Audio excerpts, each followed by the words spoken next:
नमस्ते दोस्तों। कहते हैं वाणी में भी अजीब शक्ति होती है। कड़वा बोलने वाले का शहद भी नहीं बिकता और मीठा बोलने वाले की मिर्ची भी बिक जाती है। एक दिन गुरु नानक देव जी महाराज अपने 2 शिष्यों के साथ किसी गांव से गुजर रहे थे। चलते चलते रास्ते में एक मकई का खेत आया।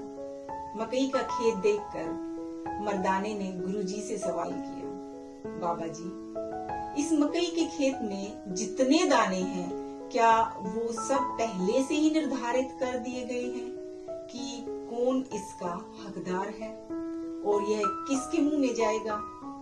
इस पर नानक देव जी कहते हैं, हाँ बिल्कुल, इस संसार में कहीं भी कोई भी खाने की जो चीजें होती हैं उस पर पहले से ही मोहर लग गई होती है और जिसके नाम की मोहर होगी वो जीव उसे ग्रहण करेगा।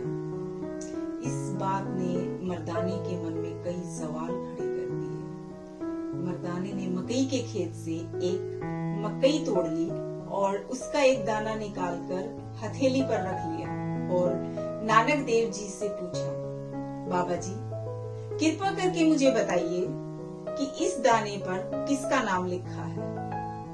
इस पर नानक देव जी मुस्कुरा कर कहने लगे, इस दाने पर एक मुर्गी का नाम लिखा है। मर्दाने ने उनके सामने मकई का वह दाना अपने मुंह में डाल लिया और गुरु नानक देव जी से कहने लगे, कुदरत का यह नियम तो बड़ा आसानी से टूट गया, लेकिन परमात्मा की करनी तो देखिए। मर्दाने ने जैसे ही वह दाना निगला, वह उसकी सांस की नली में अटक गया। अब मर्दाने की हालत तीर लगे कबूतर जैसी हो गई। उसने नानक देव जी से कहा, बाबा जी कुछ कीजिए, नहीं तो मैं मर जाऊंगा। गुरु नानक देव जी महाराज ने कहा, बेटा मैं क्या कर सकता हूँ, ये तो कोई वैद्य और हकीम ही इसको निकाल सकता है। पास के गांव में चलते हैं और वहां कोई हकीम मिल जाएगा, उसे दिखाते हैं। मर्दाने को लेकर वो पास के गांव में गए।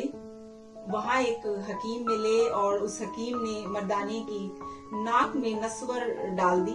नस्वर बहुत तेज थी। उसे जैसे ही सूंघते ही उसने मर्दाने को जो छींके आनी शुरू हो गई। छींकने से मकई का वो दाना जो गले में अटका हुआ था वो निकलकर बाहर गिर गया। जैसे ही दाना बाहर गिरा, पास ही वहां पे एक मुर्गी जो है घूम रही थी, उसने झट से वो दाना खा लिया। ये देखकर मर्दाने ने नानक देव जी से क्षमा मांगी और कहा, बाबा जी मुझे माफ कर दीजिए जो मैंने आपकी बात पर शक किया।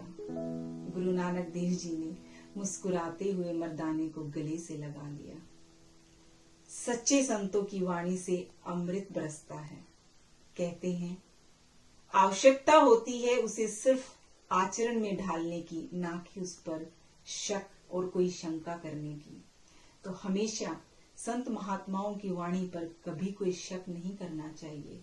तो दोस्तों कहते हैं 3 चीजें जिंदगी में हमेशा याद रखिए, मुस्कुराना, शुक्राना और किसी का दिल न दुखाना। बहुत जल्द फिर से मुलाकात होगी एक नई कहानी के साथ। तब तक के लिए अपना ख्याल रखिएगा।